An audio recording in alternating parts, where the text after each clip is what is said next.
Mwanafunzi wa taasisi ya ustawi wa jamii Elizabeth Emmanuel adaiwa kuchomwa na kisu na aliyewahi kuwa mpenzi wake na kufariki dunia. China na Kenya yatangaza kuwa uhusiano wao sasa upo katika kiwango kipya wakati wa mkutano kati ya Rais Xi Jinping na William Ruto mjini Beijing. Na katika michezo, mwanamuziki wa Bongo Flava nchini William Nico Selaimo maarufu Billnass ametangaza rasmi ziara yake ya chuo kwa chuo tour itakayozunguka katika vyuo vikuu mbalimbali nchini Tanzania.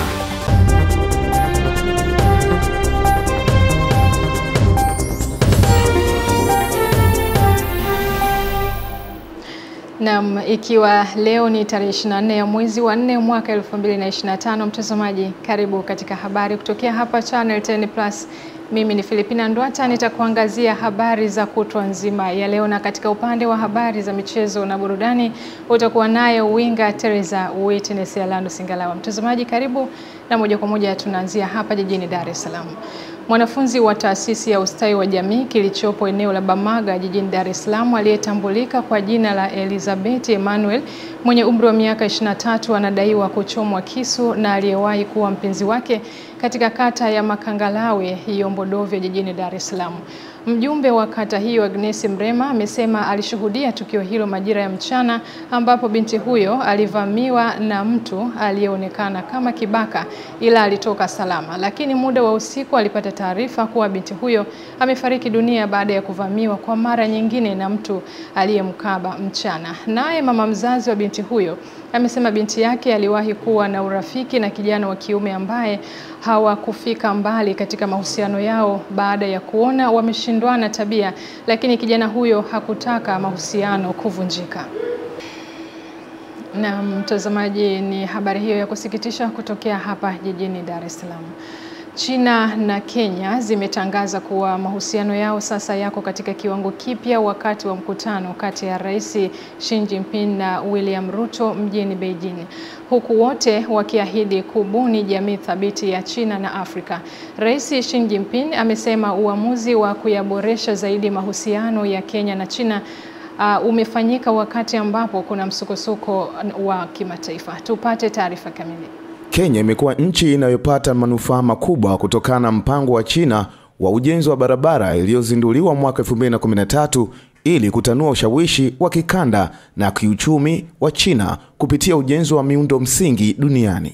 Rais Ruto amesema furaha yake ni kuendelea kujenga kutokana na kile kilichoko tayari, kuleta maelewano mazuri kati ya watu wetu na kuhakikisha kwamba tunayapeleka haya katika siku zijazo. Katika safari hiyo kwa pamoja tumefanikiwa katika mengi. Kulingana na ripoti za vyombo vya habari, Xi na Ruto wamesaini nyaraka 20 kwa pamoja, ambazo nyaraka hizo zimejumuisha makubaliano ya ushirikiano wa sayansi na teknolojia, sekta ya reli na biashara ya mtandaoni.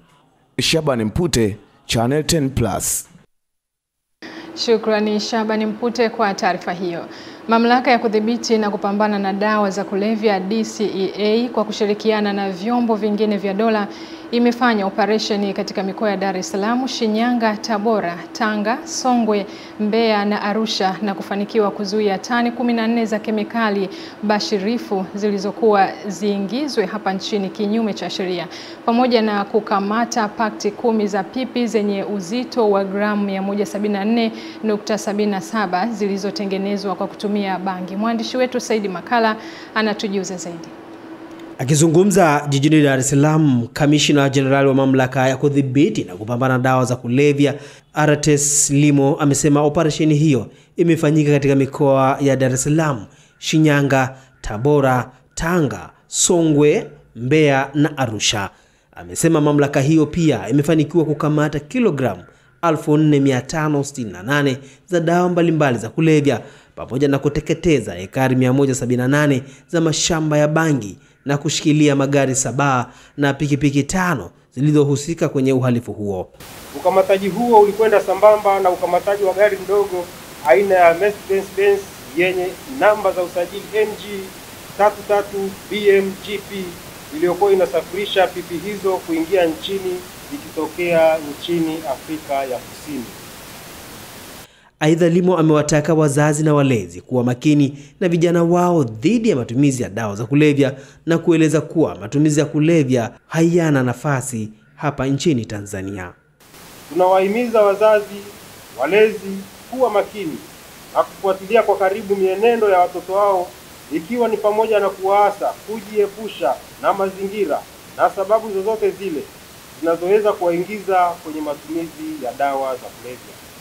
Pia tunazikumbusha kampuni zinazojihusisha na biashara na matumizi ya kemikali viwandani na kilimo kuzingatia matakwa ya kisheria ya nchi na kuepuka kushirikiana na magenge ya kihalifu kusafirisha kemikali bashirifu ambazo zinaweza kuchepushwa na kutengeneza dawa za kulevya. Saidi Makala.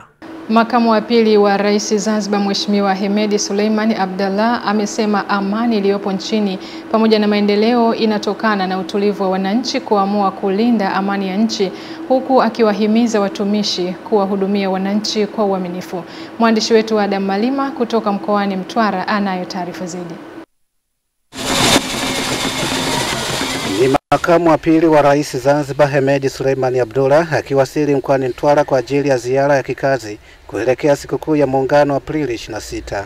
Katika ziara yake hiyo anaeleza kwamba miaka 61 ya muungano wa Tanganyika na Zanzibar, amani na maendeleo yaliyopo yanatokana na wananchi kuamua kudumisha amani, hivyo watumishi wanapaswa kuwahudumia kwa uaminifu na kwa nidhamu. Niwashukuru wananchi wote kwa kuendelea kulinda na kutunza amani yetu.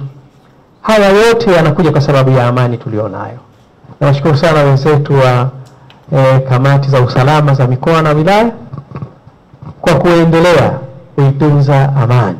Na hili niombe sana tuhakikishe muda wote nchi yetu inaendelea kuwa na amani. Bila ya amani hatuwezi kupata mafanikio haya. Bila ya utulivu hatuwezi kupata mafanikio haya. Msingi wa maendeleo ya nchi yoyote duniani ni amani. Hata hivyo akazungumzia muungano wa Tanganyika na Zanzibar. Ukiona mtu anaozungumzia muungano, kuvunjwa muungano, huyo mtu akili yake sio barabara.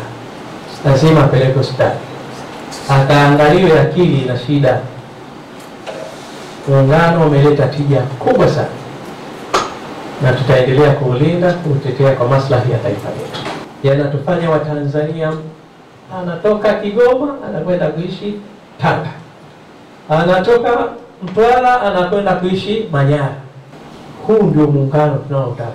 Mkuu wa mkoa wa Mtwara Kanali Patrick Kisawara anasema katika kipindi chote amani iliyopo, wananchi wamekuwa wakiongeza uzalishaji wa mazao kila mwaka.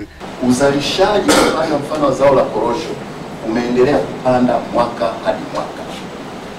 Kwa mfano kwa miaka 3 mfululizo tumetoka kuanzia uzalishaji kama mkoa wa tani 99,000 mwaka 2022 tukaenda mpaka tani 199,000 mwaka 2023, na mwaka huu uliopita 2024 tumekwenda mpaka zaidi ya tani 300,000.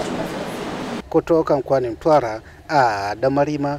Katika kuadhimisha miaka 61 ya muungano wa Tanganyika na Zanzibar uliozaa Jamhuri ya Muungano wa Tanzania, Mamlaka ya Mapato Tanzania TRA imesema ina kila sababu ya kujivunia muungano huo uliowaunganisha Watanzania kuwa taifa moja. Mamlaka hiyo inayofanya kazi zake katika pande zote za Jamhuri ya Muungano imesema ndani ya miaka 61 TRA imepiga hatua kubwa katika kuchangia maendeleo ya taifa kupitia kodi zinazotolewa na wananchi na kutumiwa na serikali katika miradi ya maendeleo. Tupate taarifa zaidi. Ni zoezi la usafi wa mazingira ikiwa ni sehemu ya maadhimisho ya kutimia miaka 61 ya muungano wa Tanganyika na Zanzibar. Zoezi hili limeandaliwa na Mamlaka ya Mapato Tanzania TRA afisi ya Zanzibar katika maeneo ya Kilimani, ambapo naibu kamishna wa TRA Zanzibar Saleh Pandu Haji anasema mazingira bora na safi ya maeneo ya makazi ni sehemu ya mamlaka hiyo. Mazingira ndio kila kitu. Kwa hiyo nashajihisha taasisi zote, wananchi na Wazanzibari kwa ujumla tuhakikishe kwamba tunatunza mazingira. Tunu yetu hii ya muungano katika kutunza mazingira vile vile itaweza kudumu. Muungano huu umetokana na Mheshimiwa Abeid Amani Karume pamoja na Mwalimu Nyerere, wao wakiwa na lengo la kufanya sisi sote tuwe pamoja. Kwa hiyo sisi kama taasisi ya muungano ambayo imeshirikisha baina ya Zanzibar na bara, maana yake na sisi tulitakiwa tukae mstari wa mbele katika kusherehekea sherehe hizi. Bali ya kueleza dhumuni la usafi huo kuwa ni maadhimisho ya miaka 61 ya muungano, bado naibu kamishna anaitumia nafasi hiyo kuhamasisha wananchi kulipa kodi. Kisha kupata afya tutalipa kodi, na tukilipa kodi tutaweza kuiwezesha serikali kutimiza majukumu yake, ikiwemo na hii usafi wa mazingira. Hii ya leo ni ya kujitolea, lakini tukiwezesha kifedha kwa kulipa kodi wananchi, maana yake tutaiwezesha serikali kufanya mipango yake ya maendeleo. Mkuu wa wilaya ya Mjini Hamdi Seif Saidi amewataka wananchi kuulinda muungano huo ambao ni tunu ya taifa. Viongozi watu wakuu lazima tuwashukuru sana, kwa sababu hii tunu ambao moja ya taifa tuliokuwa nayo, ambao ni kuhakikisha kwamba tunadumisha muungano, kwa kweli wameweza kusimamia.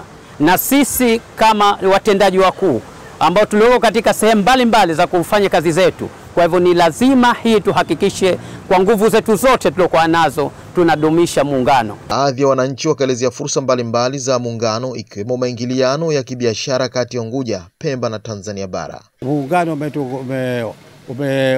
umetujenga zaidi, umetunufaisha zaidi. Tuna mambo mengi tu sisi tunapata katika muungano. Wengine waige mfano wa TRA. TRA tunajua kwamba ni watu wanaohusika na mambo ya mapato, mambo ya fedha, lakini wameacha mambo ya fedha, wamekuja kushiriki katika zoezi la usafi. Kwa hiyo hii iwe ni mfano, na mifano mizuri huigwa. Mji unapokuwa safi basi unapendeza kwa kweli. Kwa hiyo wananchi tujitokeze kwa wingi katika kuhakikisha tunafanya usafi katika maeneo yetu.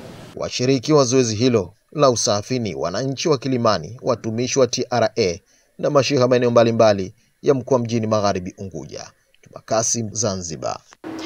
Waumini wa dini ya Kikristo kote duniani wanaendelea na ibada ya kumwombea aliyekuwa kiongozi wa kanisa Katoliki Papa Francis, ambaye alifariki dunia Jumatatu ya Pasaka, ambapo anatarajiwa kuzikwa mjini Roma Jumamosi hii. Mwanahabari wetu Lulu Ali anatujuza zaidi. Kuanzia Vatican, Roma na maeneo mbalimbali barani Ulaya, Afrika, Amerika ya Kusini, Jerusalem, Asia na kwingineko, Wakristo wanaendelea kuomboleza na kufanya ibada kumwombea Papa Francis. Misa takatifu imefanyika leo Jumatano katika kanisa la Kaburi Takatifu huko Jerusalem. Baadhi ya waumini wameonekana wakilia, huku wengine wakiwasha mishumaa na kupiga magoti kwenye jiwe la upako huko Jerusalem, ambapo kulingana na imani ya Kikristo inaaminika kuwa mwili wa Yesu Kristo uliandaliwa kwa mazishi.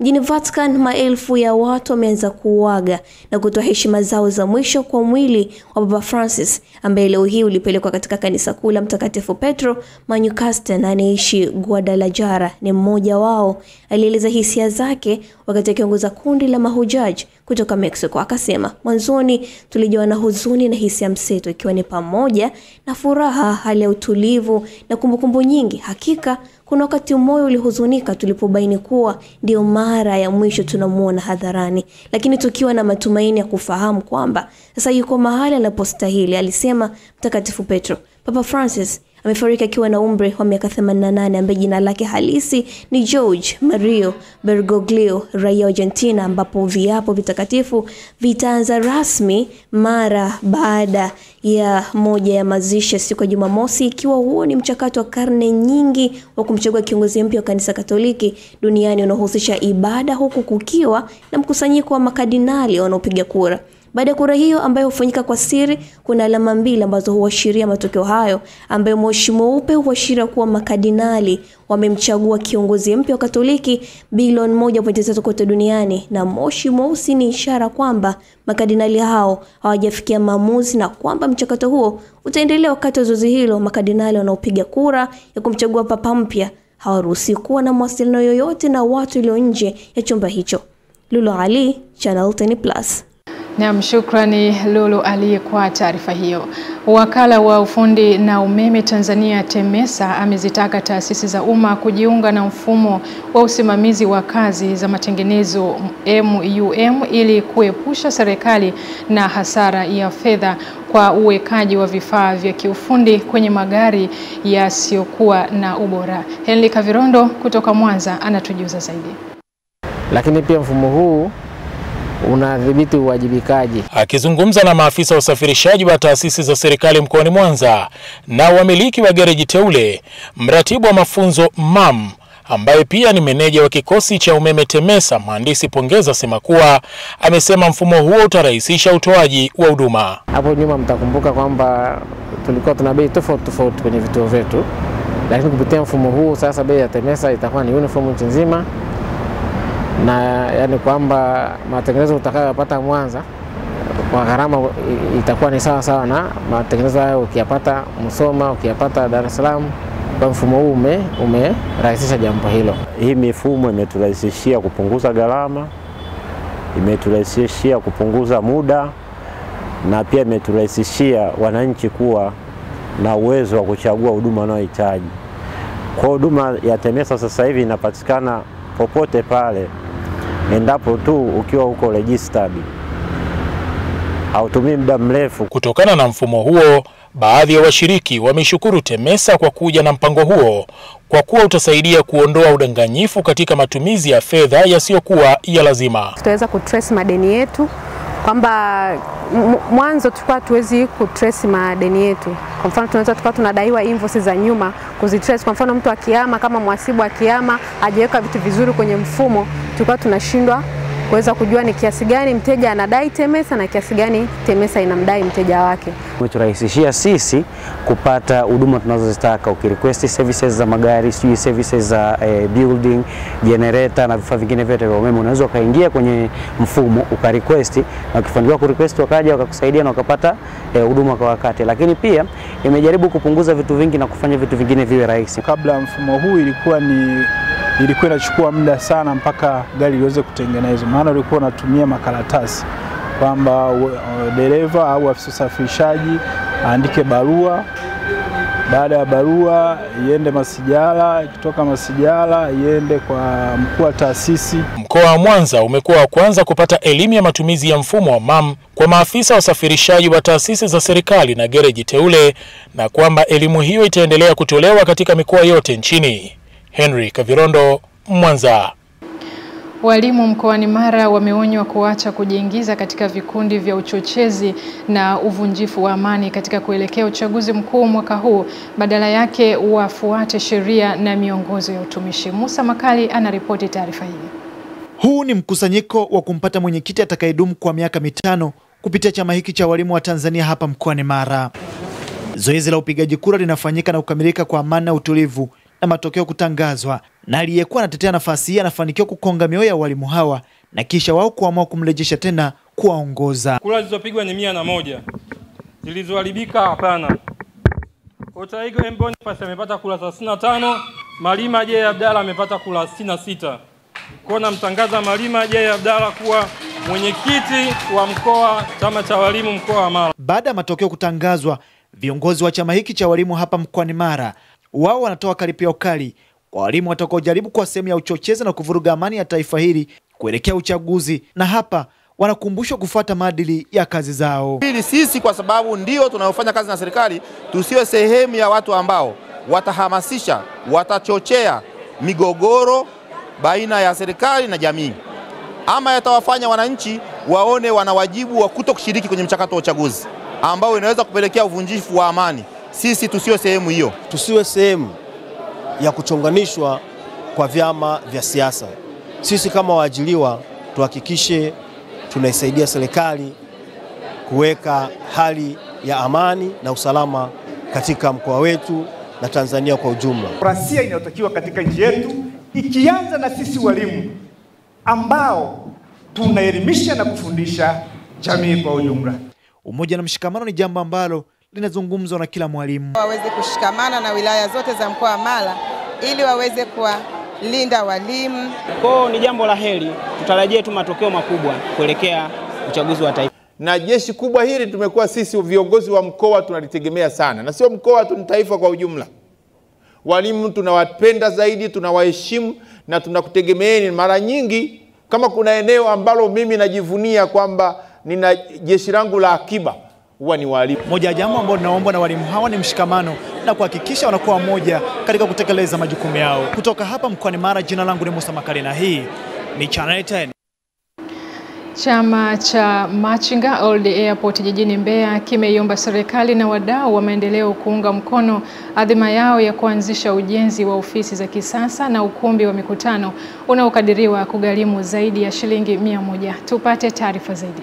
Wamachinga wa Old Airport jijini Mbeya wametoa ombi hilo wakati wa kuzindua chama chao na kufanya harambee ya ujenzi wa ofisi za kisasa na ukumbi wa mikutano, ambapo meya wa jiji la Mbeya Dr. Mohamed Isa aliyemwakilisha mbunge wa jimbo la Mbeya mjini Dr. Tulia Ackson na wadau wengine wameunga mkono jitihada za wamachinga hao. Dr. Tulia atawaacha, atawaunga mkono na atawaunga mkono kwa kila atakachojaliwa, lakini najua atakachojaliwa kitakuwa kina manufaa kwenu nyinyi ambao mmeanzisha hii harambee. Ndugu mgeni rasmi, tunaomba msaada wa kununua eneo kwa ajili ya kujenga ofisi ya ukumbi wa chama cha Machinga Old Airport. Tunatarajia ofisi yetu na ukumbi eneo letu la airport ya zamani gharama ya Tanzania shilingi milioni 100. Katibu wa siasa na uenezi wa Chama cha Mapinduzi mkoa wa Mbeya Christopher Uhagire amesema Chama cha Mapinduzi kitaendelea kuwasemea wamachinga ili kuona changamoto zao zinatatuliwa, huku mwenyekiti wa wamachinga mkoa wa Mbeya amesema umoja huo umelenga kuwekeza kwenye vitega uchumi hivyo. Lakini pongezi hizo haziwezi kuenda nje ya mbunge wa jimbo la Mbeya mjini Dr. Tulia Ackson. Najua ninyi ni mdau wenu mkubwa na ndio maana mkampa heshima leo ya kuwa mgeni rasmi. Lakini mmetia bora. Yaani tayari mimi Chama cha Mapinduzi ambaye muda sio mrefu naenda kutafuta wagombea wa kuwaleta kwenu wananchi. Kama tayari mmeshaanza kuwachangia baadhi ya wanachama fedha ya fomu ya kuchukua akiwa Dr. Tulia. Tunayo shukrani kubwa kwa kukubali ombi letu. Tunajua una kazi kubwa sana. Si Mbeya tu, ni nchi yote ya Tanzania na nchi jirani kwa vyeo vyako vilivyo. Lakini sisi ni watu wadogo. Malengo yetu ni makubwa. Sisi ni wafanya biashara wadogo wadogo. Lakini ndoto yetu kubwa ni kuwa wafanya biashara wakubwa. Nikiripoti kutoka mkoani Mbeya, Epimax Apolinari, Channel 10+. Jamii imetakiwa kuendeleza utamaduni wa kufanya usafi wa maeneo yanayowazunguka ili kujikinga na maradhi ya mlipuko yanayosababishwa na uchafu ikiwemo matumbo ya kuharisha na kipindupindu. Tupate taarifa zaidi. Suala la usafi ni suala la muhimu na sio wenyewe tukifanya hivyo tutakuwa tumetekeleza nusu ya ibada ndugu zangu. Mkuu wa mkoa wa Kaskazini Pemba Mheshimiwa Salama Mbaroko Atibu ametoa kauli hiyo wakati akizungumza na wananchi, ambapo ametaja athari chanya ambazo zinaweza kupatikana iwapo jamii itadumisha usafi wa mazingira. Tutaondokana na malaria, tutaondokana na magonjwa nyemelezi, tutaondokana na milipuko ya aina yoyote, tutaondokana na kila kitu ndugu zangu, kwa sababu ya kuweka usafi katika mazingira yetu. Tumefahamiana vizuri? Wewe pale unaona kwamba pana kichaka, kisafishe. Watu wanafua nazi, makumbi yale vifuu vile mnavikata, chomeni. Kama umeweka wazi, maji yanaingia, kuna panapatikana mazalio ya mbu, funika, tia moto. Tumefahamiana vizuri jamani? Sasa hayo maradhi yatakuja kweli hapo? Maradhi yatakuja kwa mtu mvivu tu. Aidha, amewataka wafanya biashara wa vyakula kuhakikisha katika kipindi hiki cha mvua wanahifadhi vyakula kwenye vifaa salama, huku mmoja wa wakazi wa nyumba za maendeleo Mtemani Asha Mohamed akazungumza chanzo cha uchafu wa mazingira katika maeneo yao. Yeye mwenyewe kaamua kufanya ile biashara, lazima awe na madirisha ya vioo. Vile vioo vile viwepo. Nzi pale haingii. Kwa sababu nzi akiingia ina maana kesha tu pahali huko. Sasa anakuja kutua kwenye chakula. Na akija mtu pengine ile biashara ataichagua. Kwa hiyo kama haiko safi, ina maana anaweza akawasababisha watu wengi maradhi ambayo hayana lazima. Muda mwingine mtu haji mtu mzima kutupa taka, anampa mtoto. Mtoto akifika kwenye hozi hana uwezo ile hozi wa kulifika akaingiza taka kwa ndani. Kwa maana hiyo ataacha nje. pale. Kwanza lile hodi liko juu sana tu. Hiyo ndio sababu ya kwanza, mtu pengine aje mtoto ayatupa tu hapo taka, hana uwezo kama apitia kule wakuja akaingiza taka ndani ya hodi. Nikiripoti kutoka hapa kisiwani Pemba, mimi ni Masanja Mabula. Naam, shukrani Masanja Mabula kutokea huko kisiwani Pemba. Jumla ya miradi ya maendeleo 46 yenye thamani ya zaidi ya shilingi bilioni 30 inatarajiwa kutembelewa, kukaguliwa na kuzinduliwa na mbio za Mwenge wa Uhuru kwa mwaka huu 2025 katika halmashauri 5 za mkoa wa Iringa, ambao utakimbizwa katika njia yenye urefu wa kilomita 625.1. Kwa mkoa wa Iringa, Mwenge wa Uhuru utapokelewa katika kijiji cha Makatapola, kata ya Migori, katika halmashauri ya wilaya Iringa, ukitokea mkoani Dodoma. Clement Sanga anatutaarifu zaidi. Akizungumza na waandishi wa habari ofisini kwake, mkuu wa mkoa wa Iringa Peter Serukamba amesema Mwenge wa Uhuru kwa mwaka 2025 unatazamiwa kupokelewa mkoani Iringa tarehe 28 Aprili 2025, huku miradi mikubwa kwenye sekta mbalimbali ikiwemo sekta ya afya, elimu, miundombinu na mengineyo mingi ikitarajiwa kukaguliwa na kuzinduliwa, huku akiweka wazi mchanganuo wa gharama za miradi katika halmashauri husika. Mchanganuo uchangiaji wake ni kama ifuatavyo. Serikali kuu ni bilioni 23 milioni 94 971,580 na senti 20, ambao ni sawasawa na 75.01. Halmashauri ni bilioni 1 milioni 953,672,979 na senti 99. Na hapa Serukamba anaeleza maeneo ambapo mwenge huo utakimbizwa. Ukiwa mkoani Iringa, Mwenge wa Uhuru utakimbizwa katika halmashauri zote 5 kwa muda wa siku 5.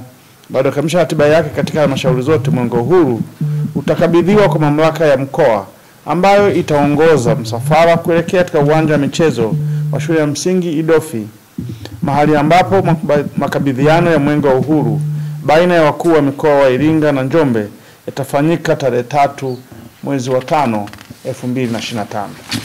Kauli mbiu ya Mwenge wa Uhuru 2025 ni jitokeze kushiriki uchaguzi mkuu wa 2025 kwa amani na utulivu. Clement Sanga, Channel 10+, Iringa. Na mtazamaji, unaendelea kufuatilia habari kutokea hapa Channel 10+. Mimi ni Filipina Ndwata. Twende mapumziko mafupi, tukirejea bado tutaendelea na habari ya usiku huu.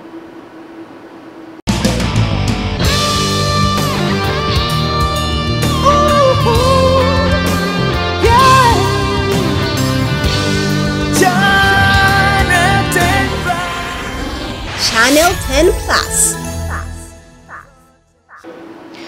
Mkuu wa wilaya ya Mlele mkoani Katavi Majidi Mwanga amewaagiza walimu kuwa mabalozi wa kutoa elimu juu ya uchaguzi mkuu wa rais, wa bunge pamoja na madiwani, kuwa uchaguzi mkuu ni suala la katiba na si suala la watu kugomea uchaguzi mkuu wa mwaka huu 2025. Tupate undani wa taarifa hii kutoka kwa mwandishi wetu Pascal Emmanuel. Akitoa maagizo hayo kwa niaba ya mkuu wa mkoa wa Katavi, mkuu wa wilaya ya Mlele Majid amesema kuwa walimu wanapaswa kutoa elimu kwa wananchi na kueleza umuhimu wa uchaguzi mkuu. Connection ni pamoja na uchaguzi wa serikali yetu, uchaguzi mkuu wa wabunge, madiwani na rais. Ni jambo ambalo lipo kikatiba. Kweli lipo kikatiba na kwenye kanuni zenu, lakini pia kisheria kwenye katiba yetu ya Jamhuri ya Muungano wa Tanzania, uchaguzi ni jambo, ni takwa la kikatiba, sio takwa la mtu. Na hapa bodi leo ni takwa la sheria zetu. Katika uchaguzi mkuu wa wagombea ngazi ya mkoa wa Katavi kupitia chama cha walimu CWT, msimamizi wa uchaguzi amesema kuwa jumla ya nafasi 9 zimeshindaniwa, huku nafasi ya uendeshaji mwenyekiti mkoa Charles S. Charles ameshinda kwa kula 50 zidi ya mpinzani wake Bunzala B. Bunzala amepata kula 8. Nafasi ya mwenyekiti mkoa ilikuwa na wagombea wawili, Bunzali B. Bunzali na Chasa S. Chasa. Kwa nafasi hii idadi ya kula zilizopigwa ni 58. Idadi ya kula zilizoharibika ni 0. na matokeo ni kama ifuatavyo. Bunzari hii Bunzari wamepata kula 8.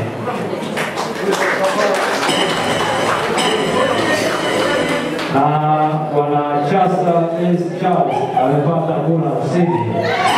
Kwa upande wake mwenyekiti aliyeshinda Chasa S. Charles na baadhi ya wajumbe walikuwa na haya ya kueleza. Jambo ni kwenda kuwajibika, kuongeza uwajibikaji na ufanisi na kupata tija kama chama cha walimu. Kubwa ni kwenda kupeleka huduma bora kwa wanachama wetu. Bali na hii ni kuonyesha namna gani ambavyo chama cha walimu kinaendesha uchaguzi kwa lengo la demokrasia. Lengo ni kukuza demokrasia, watu wapate uhuru wa kuchagua viongozi wanaowapenda na viongozi ambao watawatumikia. Matokeo yameshatangazwa na msimamizi wa uchaguzi na tumeridhika na hali iliyokuwepo katika uchaguzi wetu wa CWT mkoa wa Katavi. Jumla wajumbe wa mkutano mkuu ni 58.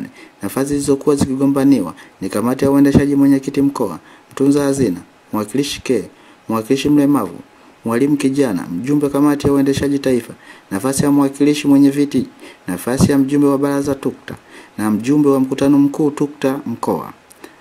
Nikiripoti kutoka hapa wilayani Mlele mkoani Katavi, naitwa Pascal Emanuel Katona.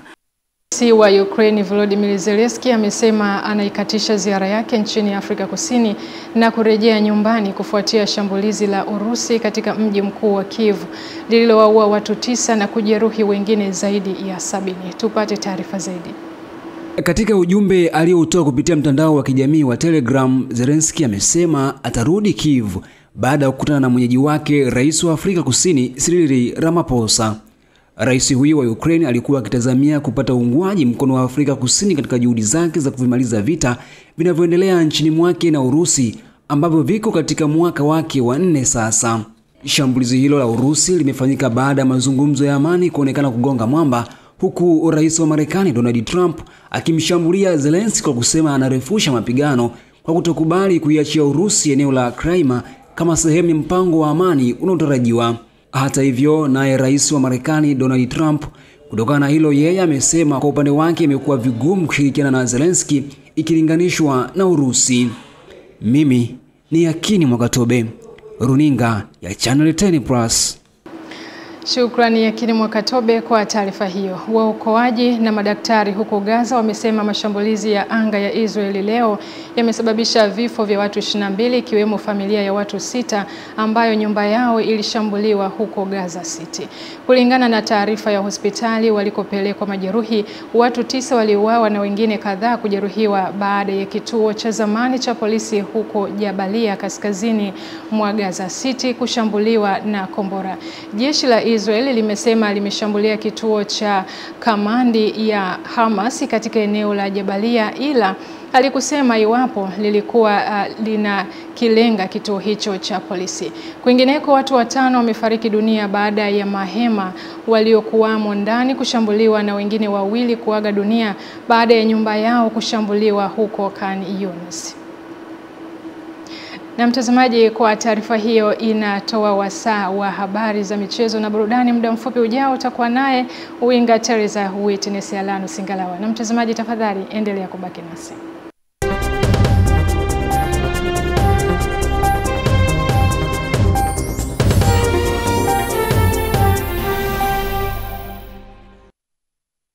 Namna hivyo mwana michezo wasawa kudunda dunda viwanjani kujuzana mambo mbalimbali ya kimichezo na burudani yaliyojiri na endelea kujiri kunako viunga mbalimbali, na ndivyo ambavyo Filipina Ndwata amenipa kijiti nikadunde dunde kisawa sawa. Na moja kwa moja naanza na klabu ya Simba kupitia meneja wa habari na mawasiliano wa klabu hiyo Ahmed Ali amewakaribisha wana Simba katika mji wa Durban nchini Afrika ya Kusini kuishangilia timu yao katika mchezo wa pili wa nusu fainali ya kombe la shirikisho Afrika dhidi ya klabu ya Stellenbosch ya huko nchini Afrika Kusini, mchezo ambao utachezwa Jumapili ya wiki hii. Kikubwa kwanza ni kuwakaribisha wanasimba wote ambao wanahitaji kuja Durban kuja kuisupport Simba yao.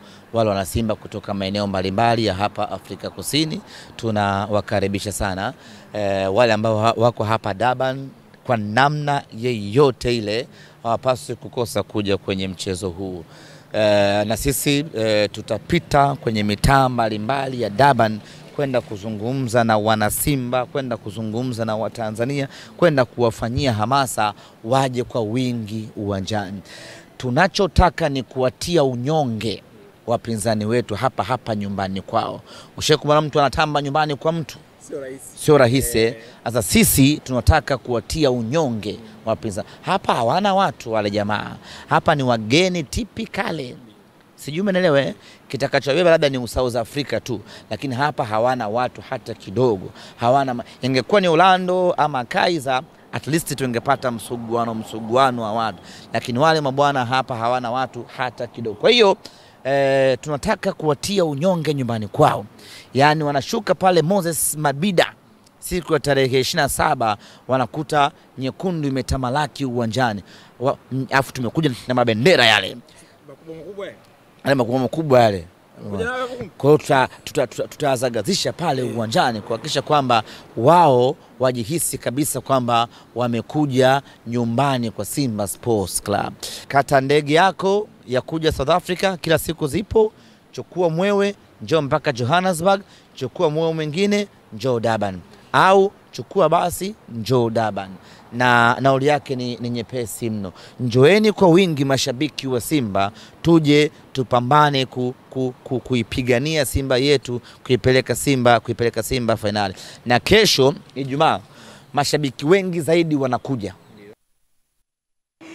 Kwingineko, meneja wa habari na mawasiliano wa klabu ya Yanga Al-Shaban Kamwe amewashukuru wanayanga waliomchangia faini aliyopigwa na kamati ya maadili ya TFF kuhusiana na utovu wa nidhamu. Kuelekea hayo, Kamwe pia amezungumzia maandalizi yao kuelekea mchezo wa Kombe la Muungano huko visiwani Zanzibar, na kusema kuwa wanaendelea kuonyesha namna gani ya kufunga kwenye visiwa vya Zanzibar tofauti na watu wengine ambao wanakwenda kutalii. Napongeza sana wote ambao wameguswa na michango hii na tukio hili la Ali Kamwe, na ni moyo wa dhati ambao umeonyeshwa na wanayanga. Maafisa wetu kupitia magrupu yao ama viongozi wao wameweza kukusanya shilingi milioni 4,24,451. Hizi hela yako mabunda matano hapa. 1, 2, 3, 4, 5. Hili moja limezidi 2,289. Kwa tunakukabidhi milioni 5,289 kwa ajili ya kwenda kulipa faini yako. Ombi letu kwako. Yanga hatuhitaji msemaji bubu. Yanga umeambiwa ukae na tahadhari kwa muda wa mwaka mmoja. Na sasa tukutumi kwamba ukakose maadili. Ila tunakuambia lile ambalo ni la Yanga kalisemee. Tunashukuru sana na niseme asante kwa wanayanga wote Tanzania na nje ya mipaka ya Tanzania. Mbali na mchango ambao leo hii mmekuja kunikabidhi kama sehemu ya kuguswa kwenu na kilichotokea ili niweze nikalipe hii fine, lakini nilipokea pia simu nyingi sana, nilipata message nyingi sana za pole, na wanayanga wakinionyesha kwamba tuko pamoja kwenye hili. Tibu kiniruhusu kwa ruksa yako, kwa sababu tuko na waandishi hapa, nitumie pia jukwaa hili niwape ratiba sasa ya Kombe la Muungano Zanzibar. Twaja hiyo imekaa vizuri, sio watani nikaiweke vizuri wenye Zanzibar. Twaja hataki maneno, sisi pale ni kwetu. Uwanja wowote popote Zanzibar ni nyumbani kwa Yanga, tutatwanga. Mtu kama boli hujui goli hili unaweka huku, usisingizie Zanzibar. Ni shida zako wewe na kocha wako. Kwa hiyo tunakwenda Pemba kwa lengo la kuchukua Kombe la Muungano inshallah. Sisi ni mabingwa mara 5 wa hili kombe, ni mabingwa mara nyingi, na tunakwenda kuongeza kombe lingine la 6. Tunaamini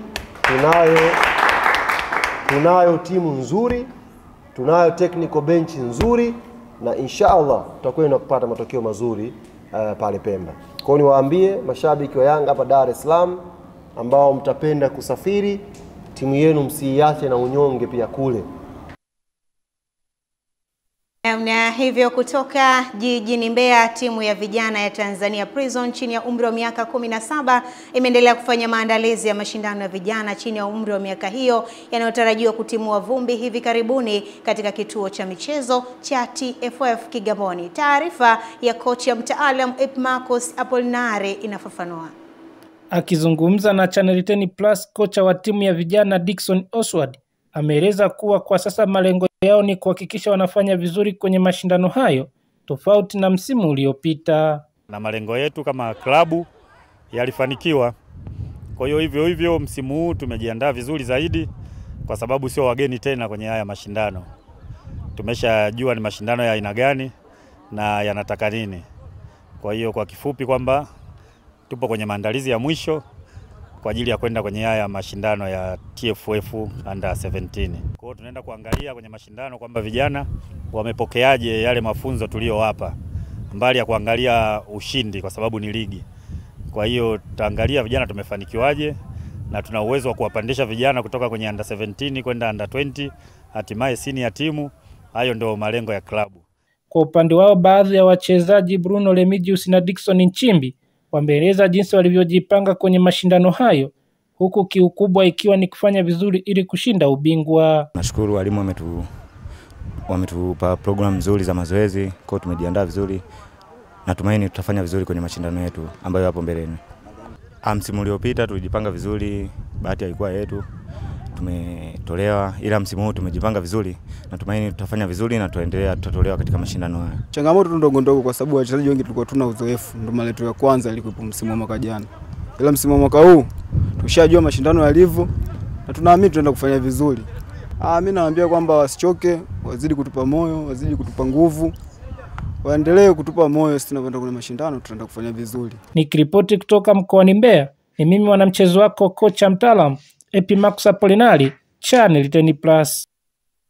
Shukrani kocha mtaalam Epimachus Apolinari. Kutoka Singida, taasisi ya kuzuia na kupambana na rushwa TAKUKURU mkoani humo imewashauri wakazi wa mkoa huo kuitumia fursa ya ujio wa maadhimisho ya sherehe za Mei Mosi kitaifa ya mwaka huu ambayo itafanyika Singida katika kuwekeza, kuongeza hamasa pamoja na vipato ili kuisaidia masuala ya uwekezaji. Hebu tupate taarifa kamili.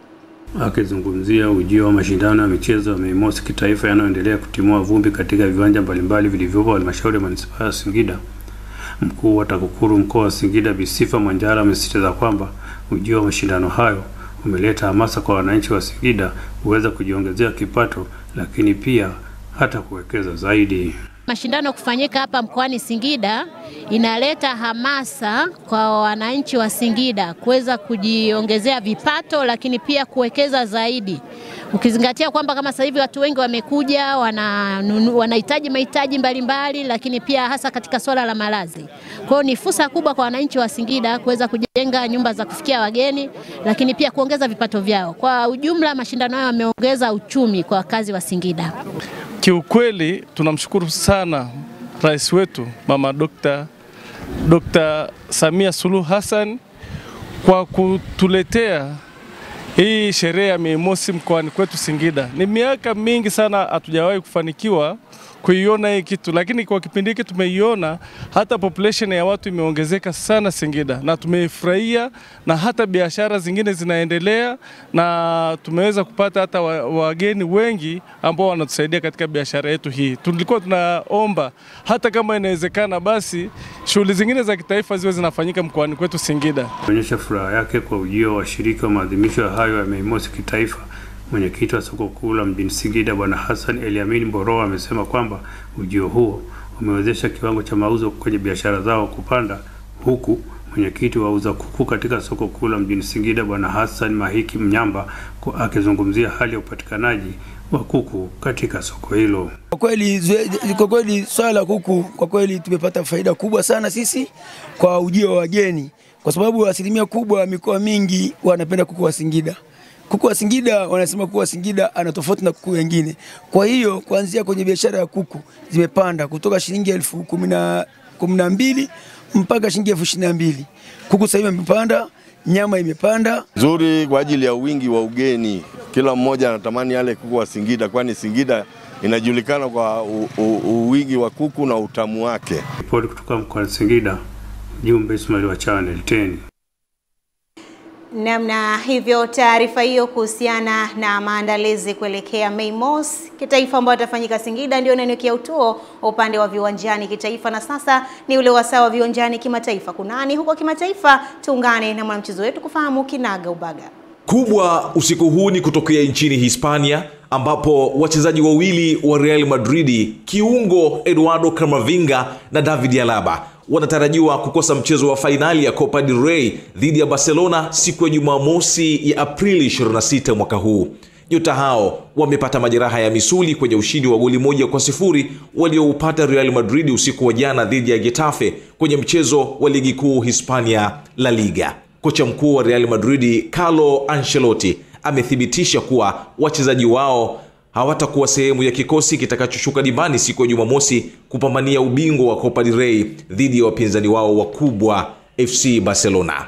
Nikiwa bado Real Madrid, nyota wa zamani wa Real Madrid Luis Figo amemtaja meneja wa sasa Don Carlo Ancelotti kuwa ndiye kocha mwenye mafanikio zaidi katika historia ya klabu hiyo.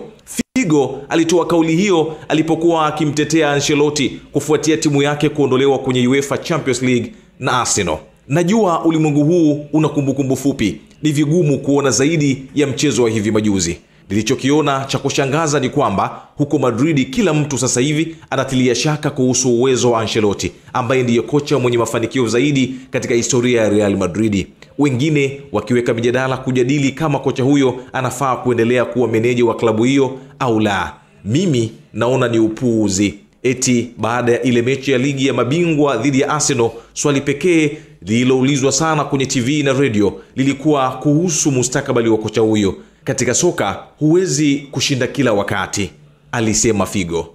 Ni hayo katika medali za kimataifa. Mimi ni Jumaa Abdurrahmani na hii ni Channel 10 Plus.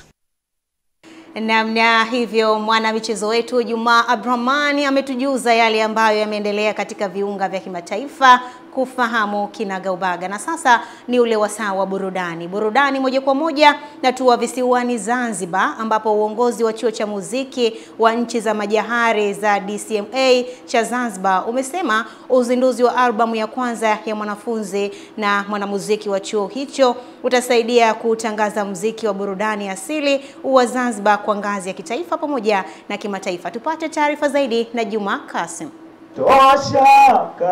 Ni sauti ya msanii Tryphon Everesti wa kizazi kipya aliamua kutumia tarabu asilia kama jukwaa muhimu la kuleta mapinduzi ya tasnia ya muziki wa Zanzibar.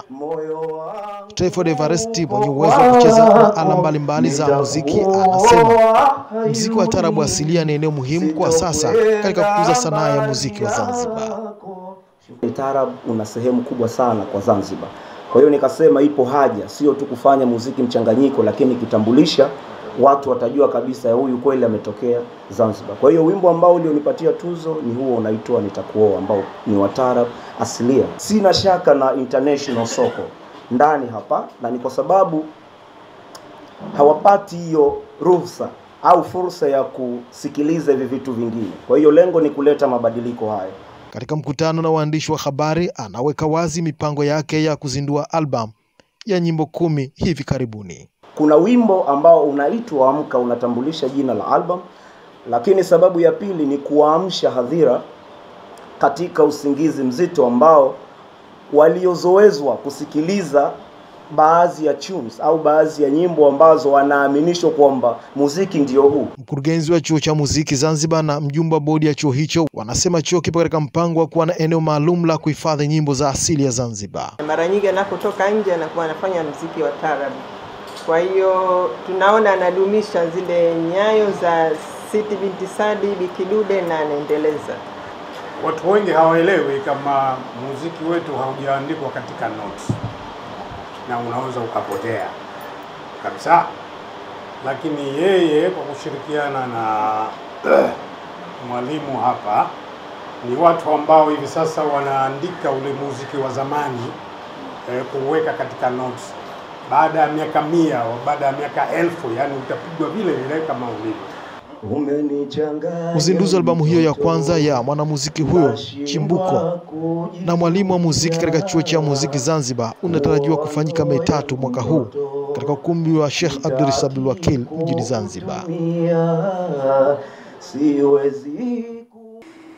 Mwanamuziki wa Bongo Flava nchini Billnass amezungumza na waandishi wa habari na kutangaza rasmi ziara yake mpya ya chuo kwa chuo tour itakayozunguka katika vyuo vikuu mbalimbali nchini Tanzania. Ziara hiyo inatarajiwa kuanza hivi karibuni ikiwa na lengo la kuelimisha, kuburudisha na kuwajumuisha wanafunzi wa vyuo kutoka mikoa tofauti hapa Tanzania.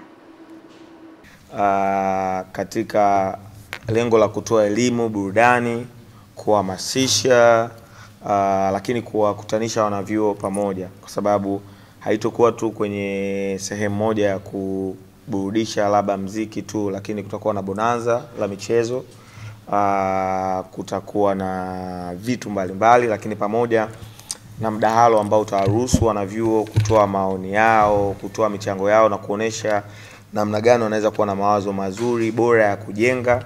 Kama ambavyo tunajua ngazi ya elimu ya juu inajumuisha vijana wengi wa kiume wa kike ambao baadaye ndo wanaenda kujiajiri ama kuajiriwa, lakini ni sehemu kubwa ya watu ambao tunategemea katika taifa, katika maamuzi ya kesho na kesho kutwa ya taifa letu, kwa sababu kuna viongozi wanatokea vyuoni, kuna wanasiasa wengi wanatokea vyuoni, kuna wanaburudani, wanamuziki, kuna wafanya biashara wakubwa na watu wengi kwa sababu kila vyuo viko na faculties mbalimbali, vinafundisha courses mbalimbali.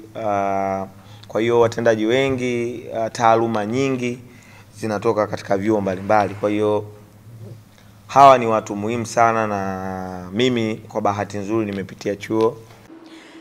Naenda kuhitimisha na zile ambazo zinabamba mtandaoni, na moja kwa moja mtandaoni inatoka bungeni jijini Dodoma, ambapo waziri kiongozi mstaafu wa serikali ya mapinduzi ya Zanzibar Shamsi Vuai Nahodha, ambaye pia ni mbunge wa kuteuliwa, ameibua hoja ya maboresho kwenye mfumo wa elimu nchini. Badala ya kujikita zaidi kwenye kutoa shahada za jumla, igeukie kwenye elimu ya ufundi stadi kama walivyofanya mataifa mbalimbali ikiwemo China pamoja na Marekani.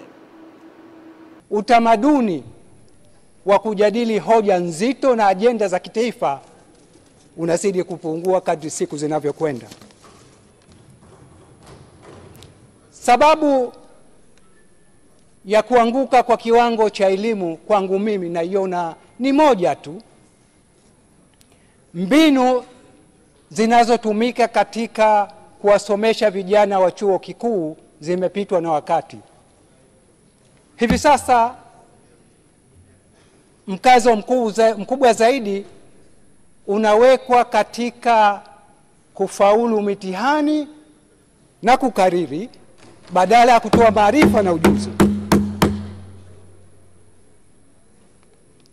Kwa maoni yangu, tunatakiwa kufanya mambo manne ili tuimarishe umahiri wa vijana wetu, na haya hayahitaji fedha.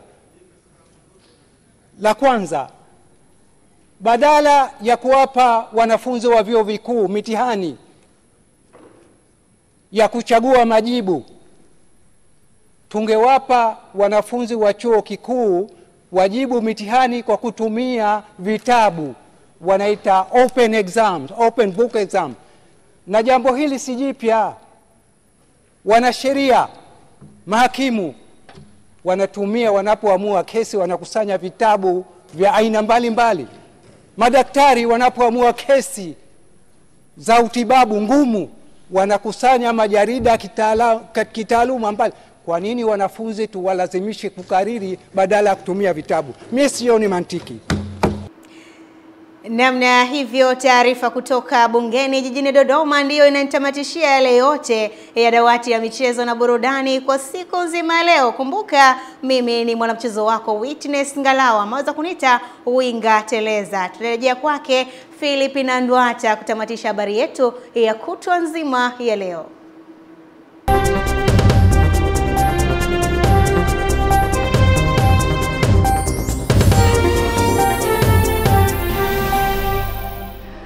Na mtazamaji, huyo ni winga Teresa Witness Alano Singalawa. Ndivyo ambavyo ametamatisha habari hizo za michezo na burudani. Nami sina la ziada kutokea hapo. Ulikuwa nami Filipina Ndwata ambaye nilikuangazia habari za kutwa nzima ya leo.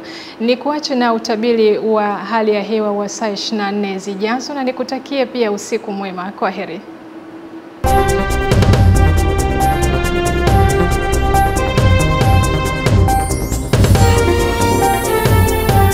Naitwa Godfrey Kazinja nikikuwasilishia utabiri wa hali ya hewa kutoka Mamlaka ya Hali ya Hewa Tanzania.